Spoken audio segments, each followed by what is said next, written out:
UKLO 1 year masters. No IELTS required up to 5 years visa. High visa success rate. Sir ఇప్పుడు బొడిమేరు కాలువ అటు వరదలు వస్తున్నాయి, పొంగి పొర్లుతుంది. అదే సమయంలో వన్ మ్యాన్ షోగా నిలిచారు మన irrigation minister Nimmala Ramanaidu. So ఆయన వర్క్ చూస్తున్నట్లయితే ఈవెన్ అర్ధరాత్రి 1 గంట 2 గంటలో గాలి మధ్య అక్కడ వర్షపాతం ఎంత ఇదిగా కొడుతున్నాయి, ఈవెన్ గొడుగు కూడా వెళ్ళిపోయే పరిస్థితి మనం చూసాం. అలాంటి వ్యక్తి మనం గత 5 సంవత్సరాల ఆ స్థాయి వ్యక్తి, ఒక మంత్రిగా ఆ స్థాయి వ్యక్తి అంతలా అక్కడ నుంచొని అక్కడ ఒక జేసీబీతో వెళ్ళి వర్క్ చేయించడం అనేది ఎలా కనిపించింది మీకు అది చూసిన తర్వాత? నాయకుడు అనేవాడు చేయాల్సిన పని ఆయన చేశాడు అంటున్నాను నేను. మనకేంటంటే నాయకులు అనేవాళ్ళు వాళ్ళు నథింగ్ బట్ ప్రజల సేవకులు. మనం ఓట్లేస్తే మనకి సేవ చేయడానికి గెలిచినటువంటి వాళ్ళు ఆ కాన్సెప్ట్ పోవటం మూలాన ఇప్పుడు మనకి అది నాయకుడు వచ్చి అక్కడ నిలబడి చేస్తూ ఉంటే మనకు విచిత్రంగా అనిపిస్తుంది. ఎందుకంటే గతంలో జగన్మోహన్ రెడ్డి గారి ప్రభుత్వంలో 2 అద్భుతమైనటువంటి నీటిపారుదల శాఖ మంత్రులను మనం చూసాం. ఒక ఆయన అనిల్ కుమార్ యాదవ్ కొన్నాళ్ళు 2.5 సంవత్సరాలు, ఆ తర్వాత వచ్చి అంబటి రాంబాబు గారు. అనిల్ కుమార్ యాదవ్ గారు సభలో మీసాలు తిప్పడానికి, తొడలు కొట్టడానికి, నోరేసుకొని పట్టడానికి తప్పితే వీసమెత్తు పని చేసింది ఏమీ లేదు ఆయన. అలాగే అంబటి రాంబాబు గారు విమర్శలు చేయడానికి ప్రెస్ ముందుకు రావడం తప్పితే క్యూసెక్ అంటే ఏంటి, టీఎంసీ అంటే ఏంటి నాకు తెలియదని ఆయనే చెప్పాడు. అసలు నాకు పోలవరం ప్రాజెక్టే అర్థం కాలేదని నిజాయితీగా ఒప్పుకున్నాడు. ఇలాంటి 2 మంత్రులను చూసిన తర్వాత అదే దీంట్లోకి నిమ్మల రామానాయుడు గారిని ఆ శాఖలోకి తీసుకోవడంలోనే చంద్రబాబు నాయుడు గారి యొక్క అనుభవం, ఆయన యొక్క విజన్ అనేటువంటిది మనకు కనపడుతుంది. నిమ్మల రామానాయుడు గారి హిస్టరీ కనుక తీసుకుంటే విద్యాధికుడు, అతను పిహెచ్డి చేసినటువంటి స్కాలర్ ప్లస్ లెక్చరర్గా పనిచేసినటువంటి వ్యక్తి. ఎమ్మెల్యేగా ఉన్నప్పుడు కూడా అధికారంలో ఉన్నా లేకపోయినా నిరంతరం ప్రజలతోటి వాళ్ళకి ఏ కష్టం వచ్చినా కూడా అది సైకిల్ మీద వెళ్తున్నానా, మోటార్ బైక్ మీద వెళ్తున్నానా, కారు మీద వెళ్తున్నానా అనేది లేకుండా అవసరమైతే కాలినడకన మనం కొన్నిసార్లు చూసాం. గుండెల్లోతు నీళ్ళల్లో కూడా బియ్య బస్తాలను ఎత్తిన పెట్టుకొని కరోనా టైంలో, మిగతా టైంలో ఆయన చేసిన సాయం అనేటువంటిది గుర్తుంది. అంటే ఒక నాయకుడు సిన్సియర్గా కష్టపడితే ఏ స్థాయికి వెళ్ళగలుగుతాడు అనడానికి నిమ్మల రామానాయుడు గారు ఉదాహరణ. రామానాయుడు నువ్వేం చేస్తావో నాకు తెలియదు, ఆ 3 గళ్ళు పుకుడ్చాలి అని ఒక ఆజ్ఞ చంద్రబాబు నాయుడు గారు ఇస్తే ఒక సూచన తూచా తప్పకుండా ఆయన ఒక సుగ్రీవాజ్ఞలాగా దాన్ని భావించి రాత్రి పగలు అక్కడ ఎంత కష్టపడ్డాడనేటువంటిది మనం చూసాం. ప్రజలందరి మనసుని దోచుకున్నాడు. అంటే మినిస్టర్ అంటే ఇలా కదా ఉండాల్సింది. చాలామంది అనుకోవచ్చు ఇదంతా షో కోసం నిలబడ్డారు అంటే, వాళ్ళు కూడా చెప్తున్నారు కదా, వీళ్ళు వైసీపీ వీళ్ళకి చెప్పడానికి ఏమీ లేక 15,000 అని ఆయన ట్రోల్ చేయటం, తర్వాత ఇదంతా షో కోసం చేస్తున్నారని. షో కోసం చేయాలి అంటే అంత చేయాల్సిన పనిలే, ఒకరోజు పూట చేస్తే చాలు.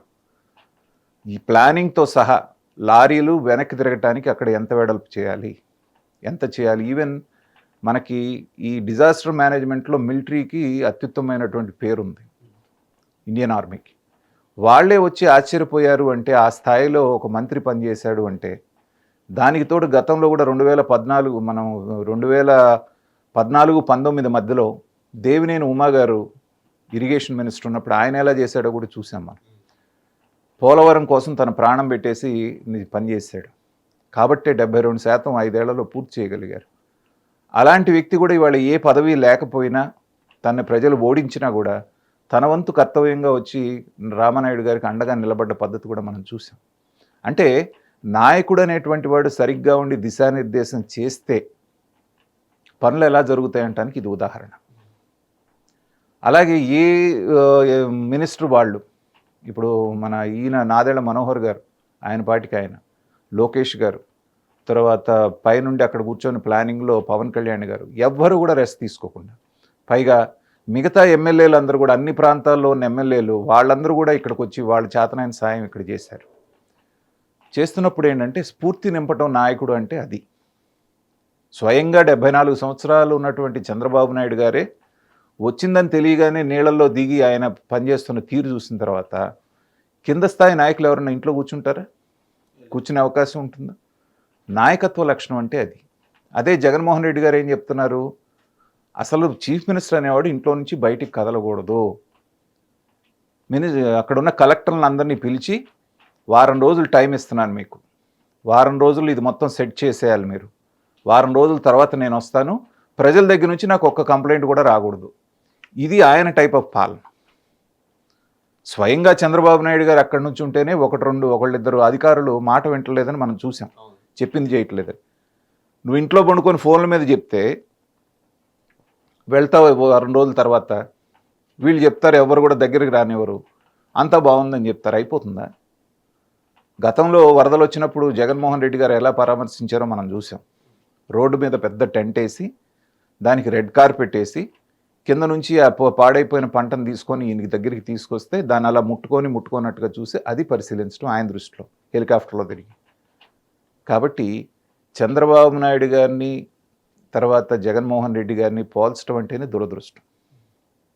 మీరు నీతివంతమైన, నిజాయితీవంతమైన, సమర్థవంతమైన నాయకుడు ఉంటే సమర్థవంతమైనటువంటి మినిస్టర్లు, ఎమ్మెల్యేలు ఉంటారు. దానికి తార్కాణమే నిమ్మల రామానాయుడు గారు. కాబట్టి అతనికి మంచి భవిష్యత్తు ఉంది. అనుక్షణం ప్రజలతోటి మమేకమయ్యి ప్రజల కోసం పనిచేసే నాయకుడు ఎవరన్నా ఉంటే అది నిమ్మల రామానాయుడు గారి రూపంలో మనం చూస్తున్నాం. ఖచ్చితంగా నాకు తెలిసి నా సూచన ఏంటంటే, విజయవాడ ప్రజలు తేరుకున్న తర్వాత కృతజ్ఞతాపూర్వకంగా ఖచ్చితంగా నిమ్మల రామానాయుడు గారికి పౌర సన్మానం చేయాలనేటువంటిది నా సూచన. అందుకు అర్హుడు కూడా అతను.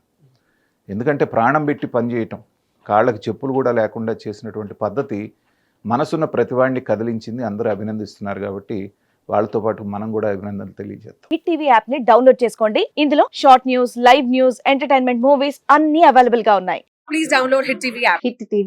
హిట్ టీవీ యాప్ని ఫ్రీగా డౌన్లోడ్ చేసుకోండి.